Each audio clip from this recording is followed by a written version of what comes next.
What? What the fuck? Yo, I did not know that. Oh my God. That's crazy. Michael Bay was like, I don't need a script. It's just explosions anyway.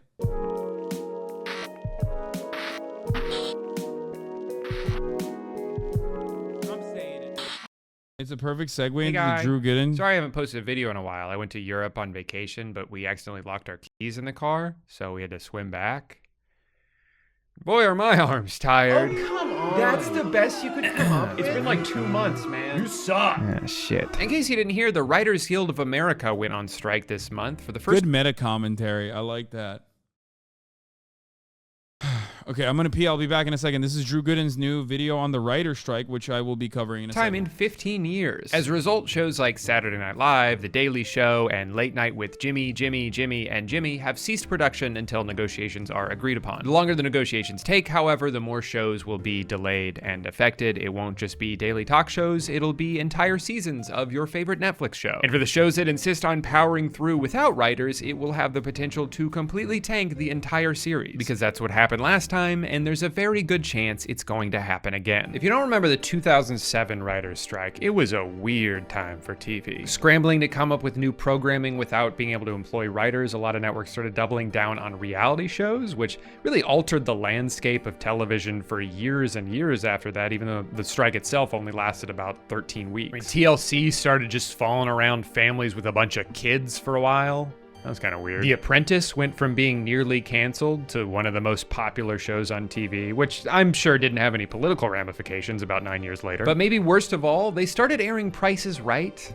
at night. A lot of scripted shows at the time basically imploded from the strike. Seasons would be cut short, or instead they'd just try to keep on making them without the writers, and that was usually a disaster. The one I personally remember being affected the most was Heroes. This show was so fun to watch when it first came out. It felt like a big event that like everyone was tuned into. But starting out, it was very similar to Lost's first season, where you've got like this huge ensemble of characters, and as it goes, you kind of spend each one episode fleshing them out each individually, and you start to realize how they're all intertwined. I remember the finale being like hinted at from the beginning, so you kind of knew where everything was going to converge, but you were still fascinated just to see how they would get there. No, Heroes! Also, the main villain of the show could cut people's heads open by pointing at them. And that was cool as hell. So when season 2 started, the showrunner developed this big vision for everything that would come, but had to slow things down for a bit, set up some new characters and plot points, get the ball rolling on that. And it was a little confusing, but you felt like it was all leading to something.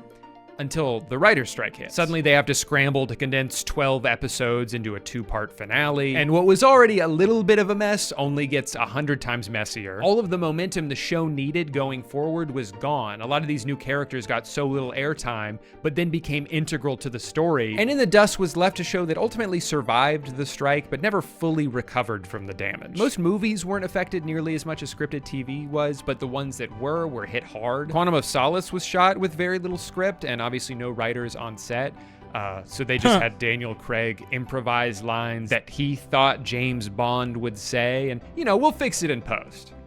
They did not fix it in post. Transformers Revenge of the Fallen began filming with no script, just a 14-page outline written by Michael Bay himself. What? What the fuck? Yo, I did not know that. Oh my God, they made such fucking dog shit, dude. That's crazy. Michael Bay was like, I don't need a script. It's just explosions anyway.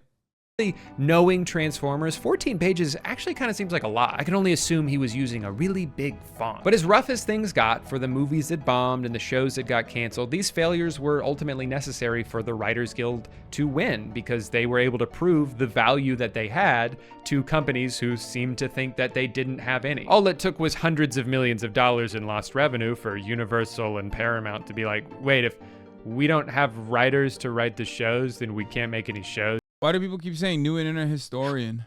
Internet historian came out with a new video? Really? Why are people saying that? And then we can't make any money off the shows? Why didn't you explain it to me like that in the first place? So eventually their demands were met, the strike ended, and the producers and writers lived happily ever after. until like 12 days ago. The WGA is striking again with a few main bullet points. They're trying to stop production companies from continuing to shrink writers' rooms. They're fighting to be paid residuals for streaming shows rather than just a day rate. And they're fighting to keep AI out of the writers' room altogether, because as much as Silicon Valley tech bros look at ChatGPT with dollar signs in their eyes, it completely undermines writers and really the entire point of art in the first place. Not that that matters. So one of the biggest differences between this strike and the last one is that a lot of the demands coming from the writers are in regards to streaming services, which for years have been treated by Hollywood as like this fun little side thing that, you know. Pretty fire for Drew to make this video, by the way. It's unique, it's entertaining, and it talks about the fucking writer's strike. I mean, what a fucking G, dude. What a ledge. What a fucking ledge. Absolute ledge, yeah. Fucking hell.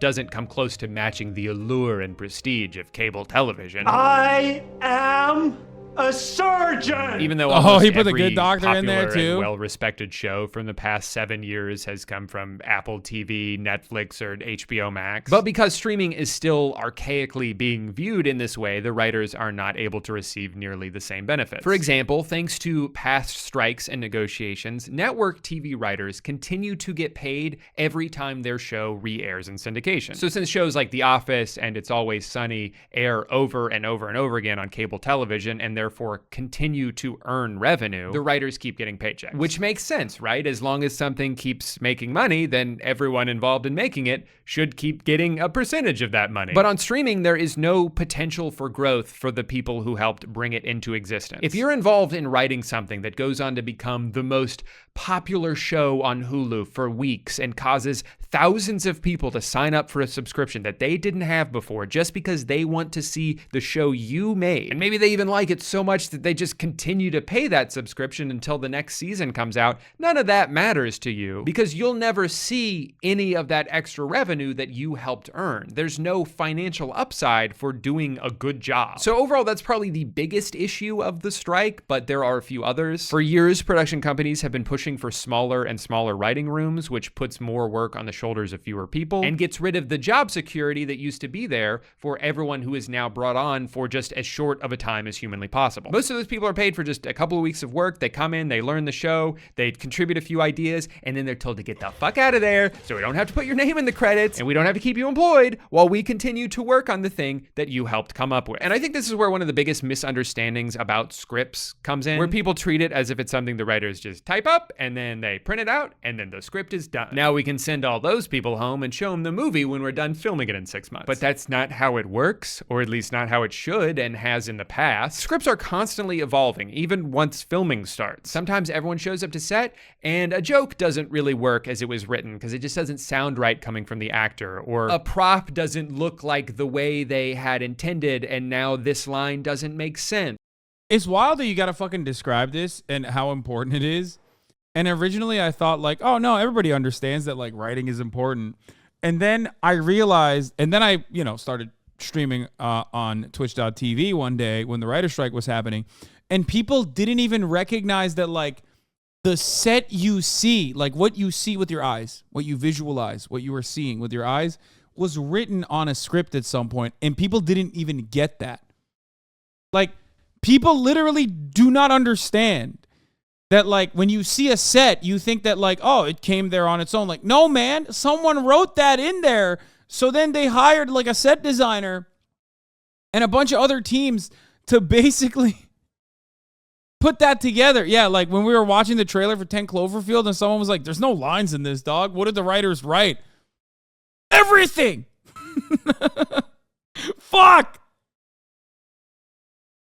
Or the location doesn't accommodate the shot that they had planned. So now we got to quickly get together and figure out an alternative because every second that we don't get work done, we are burning through our budget. Let's brainstorm, guys. From what I've heard from people in the industry, this stuff happens literally every day. It's just how filming goes. So having people in the room who wrote the words and understand the story inside and out is the best way to make a quick change that doesn't disrupt the flow of filming. It's a collaborative process from everyone involved in order to make the best thing possible. And sometimes that means adapting on the fly rather than just, sticking with words that were typed 4 months ago, no matter what happens. But like I said, this entire part of the process has slowly been getting cut out in order to save costs, and this is having two major effects on the industry. One, it's making shows not as good as they could be because you're having fewer people on set to contribute ideas when changes are inevitably needed. And two, writers are missing out on the invaluable experience that comes with being on set during your production, where they would get a glimpse into the entire process and everything that goes into bringing these scripts to life. Experience that historically has been vital as these writers continue to move up the career ladder to showrunner, director, executive producer. Like, they have to realize that they're cutting out this entire sector of built-in, inexpensive, on-the-job training in an industry where more and more money keeps getting thrown at these giant productions, but then you're handing the keys over to people who've never been even remotely taught how to be in charge of something like that. In my own experience, I had a full room for 20 weeks with a brilliant group of writers. None of them were allowed to come to set. Their contracts ended before we started production.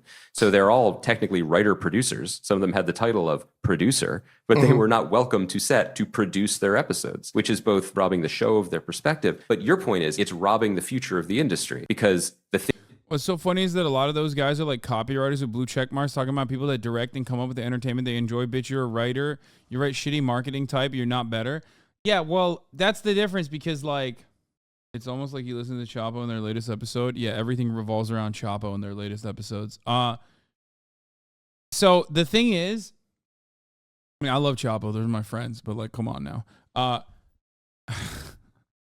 Only Chapo knows things about writers. Oh my God. Gotta talk about David Simon. Thank you, friggin' Banana Pants. Yo, David Simon went on an unhinged rant, by the way. Not about this, but about cops. It was crazy. Did you guys see it? He was like defending cops and policing in the most unhinged way. Okay. Aaron Sorkin is anti-union. Let's go. Of course he is, dude. But a union makes sense when people have more power as a group on having shared credit, just right process on the strike. I'm also one of the 9% of the Writers Guild who did not write the vote to support the strike. Let's go. Of course Aaron Sorkin is anti-fucking union, dude. Of course he is. 2010. Let's go, baby. Let's fucking go, dude. Of course he is. God, he is so unhinged. David Simon supports the strike at least? Of course. David Simon supports the strike, and he also supports... David Simon is responsible for the best anti-propaganda media that is available for public consumption. And I find it truly hilarious that he spends so much of his time on Twitter defending cops now.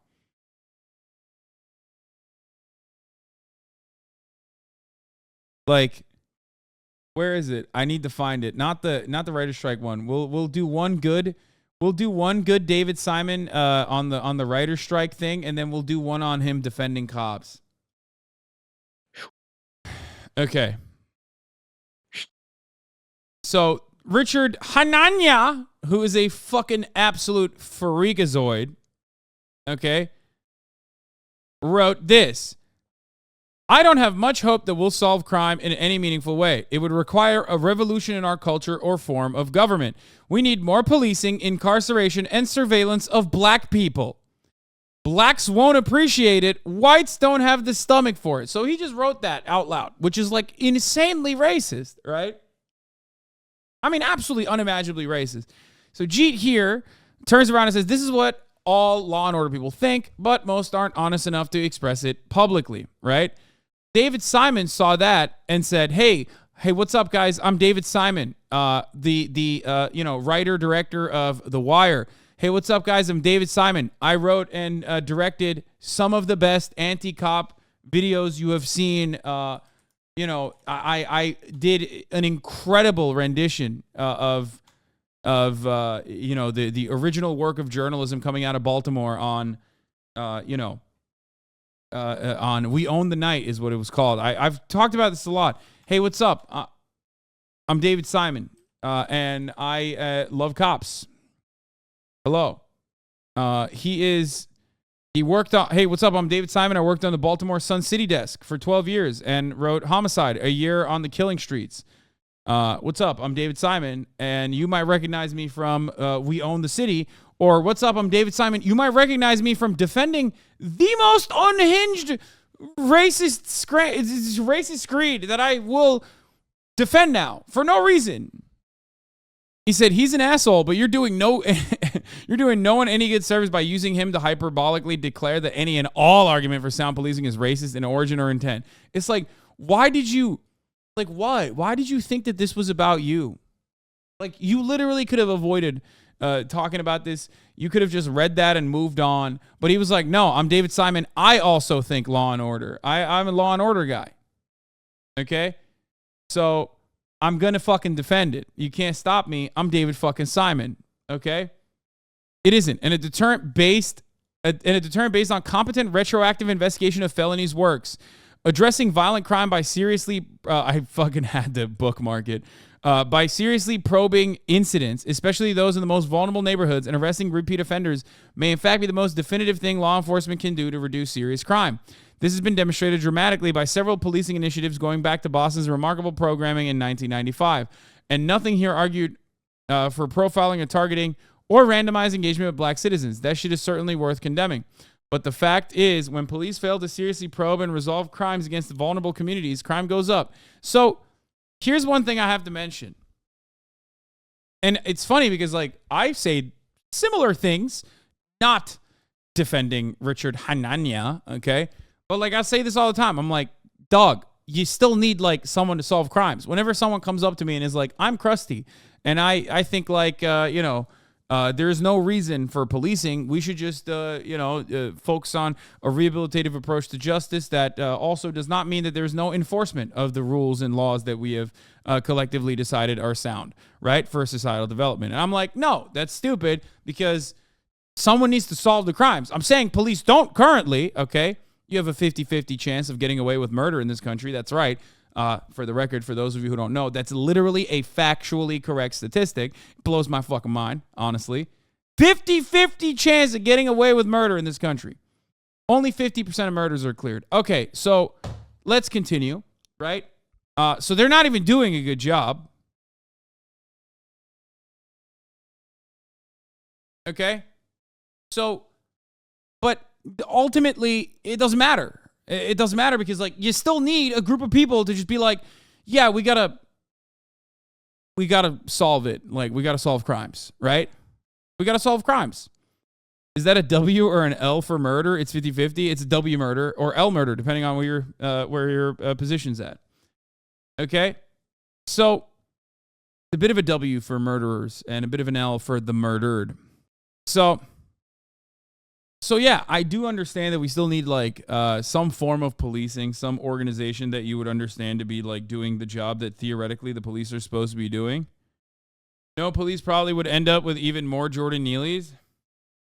Anyway, my point is, this is the most awful way of, like, explaining the situation because you seem like you are retroactively defending what Richard Hanania said, which was racist as fuck. That's not what policing is, dog. He's not talking about, like, not a single part of this is talking about, like, solving crimes in, more marginalized communities. He's literally saying over-police and occupy black neighborhoods. Like, he's not even hiding it. He's just very openly saying that. So why the fuck would you ever try to, like, put liberal seasoning on that fascist spice and try to make it more, like, appropriate? Very weird. Okay? Just because the institution is corrupt doesn't mean we can't fix it, dum-dum. Wait, first of all, I did not say that. I don't know how we would fix policing as an institution under capitalism, but, but it's ridiculous to act like, it's an easy solution or something. Okay.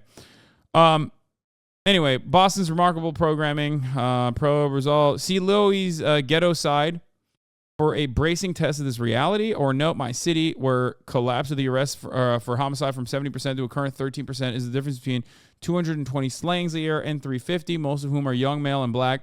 Which brings us to my final critique here. I live in Baltimore and know folks from all points of the local compass, and the only people I hear for arguing that policing is oppressing oppression or that any afford to maintain any law and order are never people trying to raise families or reside or work in West Baltimore or East Side or Pimlico or Cherry Hill. They are either academics, commentators, or ideologues who very much live elsewhere. The people I hear from want the shooters to be locked the fuck up. Yeah, no shit. Who says shooters should not be locked up? Not only are you now defending Richard Hanaya's his ridiculous racist screed, even if you don't agree with it, you functionally and fundamentally are defending him. Okay? But you also are like, doing straw mans in defense of like the counter against him. Again, this is no argument for mass arrest or incarceration, for broken windows policing, for drug warring, for harassment, but it is very much an argument for essential police work, which is why abolitionists and defund mooks can't endure it. Oh, blah, blah, blah, blah, blah, blah, blah.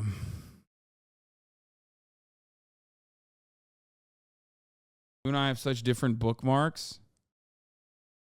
It's gay as fuck for a man to say he's craving anything. Okay, but this is like facts, though. It is. What are you craving? Craving some dick? Exactly. That's what I thought. As a man, if you say you're craving anything, it means you're craving dick. Is this true? Jerking off is gay. You're a man playing with a penis for fun. Gay. Also true. Yeah.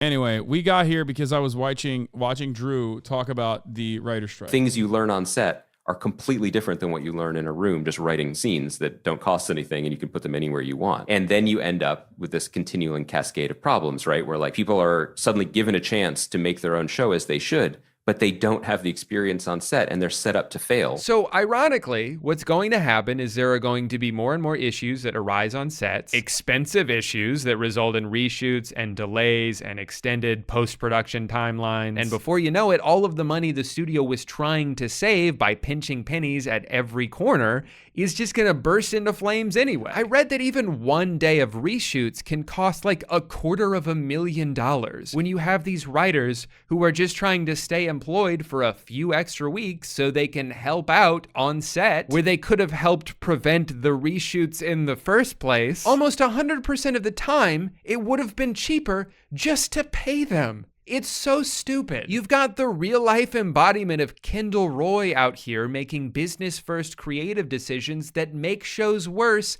and then lose money anyway. So in my opinion, everything the WGA is fighting for is more than fair. Everyone deserves to be paid what they're worth, and there's absolutely no reason in this situation to be rooting for the CEO of Warner Brothers who can't even seem to figure out what they want their app to be called. And yet, even though to me it seems like a no-brainer thing to support, that hasn't stopped some of the dumbest people on the planet, Twitter Blue subscribers, from sowing discourse. Like there's this weird thing where people seem to assume everyone in Hollywood is filthy rich just because the industry they're a part of is. But on average, writers are earning less than they did 10 years ago. Writing jobs don't last nearly as long as they used to because seasons are significantly shorter now, and no one wants to keep the writers around once they feel like their job is done, even though it's not. In the past, residual checks from previous gigs would keep them afloat in between jobs, but without that, a lot of them are having to deliver Postmates and find side hustles just to make ends meet. But then you've got these people who are salivating over the idea of spoiled Hollywood writers finally getting a reality check. Good riddance, Hollywood losers. Or should I say Holly weird? Who even needs human writers anymore? Just have ChatGPT do it. Everything's just sequels and remakes now anyway. And this sentiment that I've seen nothing gets my fucking blood boiling like a bunch of blue checkmark dumbasses talking about a thing with like insane amounts of confidence, but the thing that they're talking about, they have no idea how it works. It's just Dunning-Kruger blasted on my fucking face every goddamn day. It's like, I want to avoid seeing it. If it honestly feels like rusty nails scraping my fucking retina. Every single time I turn on Twitter, they're literally everywhere. They're like popping up left and right. I'm like, stop! At first, I thought it would be funny because I love looking at stupid shit, okay? Like, I love looking at unhinged screeds, right? You know this. I've talked about how creative the writing is in like you know, disability activist Twitter sometimes, where people will just like say some incredibly wild ideas that I've never even seen before. I truly think that that's unique and we should appreciate it, like the Tumblr style woke screeds. I think that that's where writing is, right? That's where creativity is, as long as you don't like take it seriously, which a lot of people do. Okay? Anyway, I love that shit. So I thought Twitter was going to be like that with Twitter Blue. No, these guys are just fucking stupid, dog. They're just like insanely fucking stupid and think they're so smart. Yeah, see? Chad is doing it already. Walkable cities are fat phobic. Incredible. Give me that take. I want to fucking inject that directly into my fucking veins. You know what I mean? That's the type of shit I love, okay? The problem with it is that Twitter weirdo game is pay to win now. It's not for the love of the game. Yeah, exactly. It sucks. Now it's like, I was wondering who the fuck loves Elon Musk still and adore it, okay? I was always wondering who the fuck are his like insane fan base. And now I get to see it every day in my replies, because all the blue check marks that paid $8 to like let everybody know how fucking stupid they are seemingly can't shut the fuck up. Shared by hundreds of people online is so infuriatingly stupid. Number one, if you're in support of a company replacing thousands of jobs with one single AI program, you are anti-worker. You are only supporting the billionaires in pursuit of screwing over everyone possible in order to maximize Dialectics, baby. their wealth. Now, I understand that you don't give a shit because you don't see any value in creative jobs and think that everyone who complains about it should just go into a real line of work. If you didn't want to get replaced by AI, then learn to code. Disregarding how joyless of an outlook this is to have on life, one where no one gets to make art or do anything they're passionate about, and we should all just be typing code all day while computers get to do all the fun stuff, what makes you think only writing jobs will be replaced by AI? They're not gonna stop at the job. Twitter isn't a human right, though. It's kind of shitty of Elon, but the main issue is with Turkey. See, this is the other reason why I'm not like reeling too much from the impact of Twitter, because all the weirdos that like completely misunderstand what I'm saying or bring up a point that is completely unrelated to whatever the fuck I just said, that want to come across as like super smarmy, can come and find me directly and deliver me the blue checkmark replies on my Twitch stream. Like, I never said Twitter is a human right. You know, you just like brought that in yourself. I don't know why you brought that in. I think you just wanted to talk about like the Elon Turkey thing. So that's why you like thought this would be a good segue. Meanwhile, the best segues come at the top of the hour when there's a 3-minute ad break. And if you no longer want to see those ads, well, then all you need to do is subscribe, which you can do for $5 or for free with the Twitch Prime by connecting your Amazon Prime account to your Twitch account, where you get 1 free Prime subscription a month. Use it on your favorite broadcaster. You know, that you don't care about, they're going Speed to Razor, replace thank you for the 10 all of gifted the subs. jobs. Allowing 10 should people be to no in longer see support the of ads. any Mr. workers Members. who are fighting to prevent this from happening, but you seem to be so distracted by this one tree that you've yet to notice the forest you're standing in. Number 2, the idea that everything is just a remake or a sequel now anyway, so it's not like these writers are even coming up with original ideas. Yeah, there's a lot of rehashed IPs in Hollywood. Guess what? You don't have to watch those. Do you know how much shit has come out in just like the past few years alone? It's been unlike anything I've ever seen before. These 10 out of 10 shows and movies that have unique plots and original characters and up and coming actors that aren't just Chris Pratt doing a voice and give me emotions that I can't even describe, but I guess you were too busy complaining about how woke the new Little Mermaid is to notice any of them. That's your own fault. Look, I get annoyed at how many sequels and reboots and superhero movies there are now too, but you know why they keep making them? Because they make a shit ton of money every time. And you know why they make a shit ton of money every time? Because you keep going to see them. Go watch something else, dude. But if you want more originality in Hollywood, you know what's not going to solve that problem? Fucking ChatGPT. AI does not create original ideas because it can't. It doesn't have unique life experience or a sense of humor that it can draw upon. It is a glorified search engine that just plagiarizes a bunch of elements of already existing human creations and regurgitates it onto a Word document. Can you believe this entire trailer is AI generated? Yeah. Dude, I'm sorry. Like, no matter how smart I think you are, if I catch you fucking looking at ChatGPT for advice and it's not just like purely for the sake of content, I'm going to think less of you. Okay? Like, people do that for content. Okay? People do that for content. People do that for content. And that's fine. I have done it for content back in the day. And I will probably still do it for content. It's like having a little friend for your search engine. Right? But like, if I catch you fucking being like, here's a life decision. ChatGPT, what should I do? Or like, I don't know, fucking things that you could come up with on your own that you think ChatGPT will do a good job. When the motherfucker lies all the time to fill in the gaps. Okay? You're a fool. That's it. Yeah, I can actually, because this shot is identical to one that already exists. Also, it looks like crap. And on the topic of AI, which is only a small part of the strike, but it's what a lot of these dumbasses are pointing to try to devalue writers and people who create art. To me, it's almost not even a matter of... Ethan was doing it ironically, but now it's become a real... What? What is Ethan doing?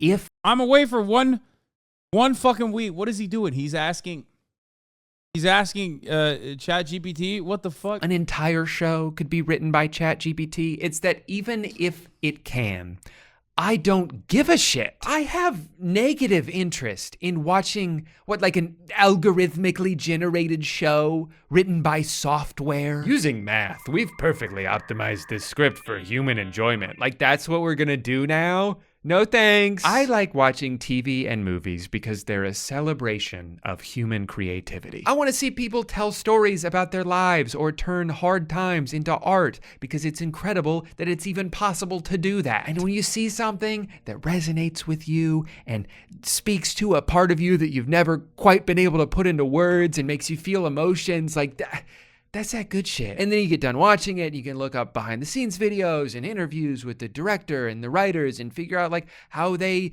filmed this crazy shot or how they came up with the idea for the ending. Like, I just think it's one of the most beautiful things that we as a human race have created. And I can't even relate to the mindset of someone who's like, yeah, but my computer could do all that. Like, I have nothing in common with that person. And to the people who treat every writer like they're the scum of the earth because they didn't personally enjoy one show, I don't think you realize that a lot of the changes that have been taking place throughout the streaming era, you know, the things the union is striking against, are contributing factors as to why you might not like a show as much as you used to. If there are fewer writers in the room, then the writers they have get stretched thin. If writers aren't paid to be on set while they're filming, then the shows are going to suffer. But most importantly, if someone can't afford to pay rent from doing their job and they have to waste all their time and energy on side hustles just so they can barely afford to eat, they're not gonna do as good at the job. And that goes with any industry. Obviously, if you take care of your employees and give them all the conditions they need to succeed,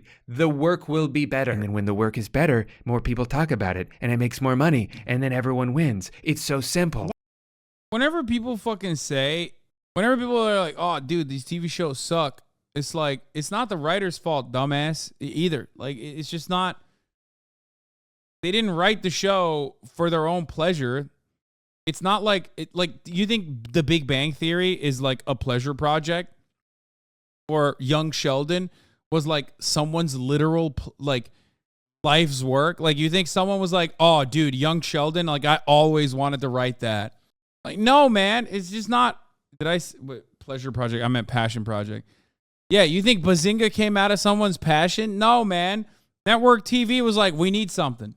Fill it. Why are we against this? Just so one guy can have a third helicopter? That's the side you're on? He's not gonna let you ride it. He doesn't know you. It blows my mind that because of a handful of crap. Look, this guy said, I want to drop kick Young Sheldon, and this guy said, I was Young Sheldon. And I think this guy is closer to that, to the reality of chat, than the other guy. Don't shit on Young Sheldon if you're a Twitch watcher, okay? Very likely you were the Bazinga kid.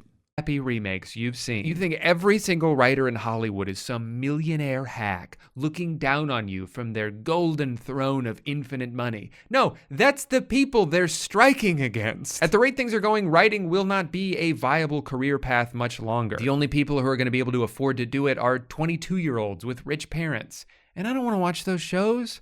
I hate 22-year-olds with rich parents. So if you want TV to get better, you should be on the side of the people who are best equipped to make that happen. The last thing I'll say is that if you watch this video and you thought, well, I sympathize with the writers here, but this kind of thing is happening in every industry. The economy's in shambles, everything's more expensive now, and wages aren't going up to offset that. I agree. All of that is bad. I'm only focusing on this specifically because it's something that's happened before, that I was interested then, I'm interested in now, and it's actively going on as we speak. I hope the writers win this, get everything they demand, and then it inspires other people to do exactly the same thing. Imagine if every public school teacher in the country went on strike at exactly the same time. Society would crumble in like an hour. Their demands would be met instantly. It's a perfect crime. Anyway, thank you so much for watching this video. I'm going to put a bunch of links to Twitter threads and news articles and podcasts and things that helped me write the video. One thing in particular, there's like a 7-page document written by a showrunner named Eliza Clark about how to be a writer on set, coming from someone who has years of experience being a writer on set. And I thought this was fascinating, like a really insightful look you don't normally see into everything that goes on behind the scenes. How many decisions need to get made, how many people are involved in making those decisions. I don't know, really interesting stuff. Anyway, I didn't post a video last month because I was gone and I got a mortgage to pay. So please enjoy a word from today's sponsor. Hey, don't click off the video. Hey, so I've got a secret, and it's about my wife. At around the same time, every night, she turns to me and she says, Drew, I'm hungry. And I'm like, again? We just had dinner yesterday. It's like this never-ending thing with her. We'll eat a meal together, everything will be fine, and then the next day, it's like, what, yesterday didn't even happen? Did you forget? For years, I was struggling to keep up with her insatiable appetite. I mean, where I come from, we have one big meal a year, and then we sleep through the winter. I was about to lose my mind. Until I heard of today's sponsor, HelloFresh. To put it as simple as possible, HelloFresh is ingredients in bags in a box that gets shipped to your house and then you cook it into food. I don't have to waste any more time going to the grocery store figuring out what I'm gonna feed my hungry wife. Did you find everything okay, sir? They always ask, seemingly unaware I'm still in the room. I just have to fucking set up stuff in the behind the PC. Okay? Apologies. I did. I heard him call. For every teacher across the planet, or in the United States of America, to do a strike. Man, this Wrangler guy was fucking fire. Actually. Why are you out of breath? I'm like, I was returning some videotapes.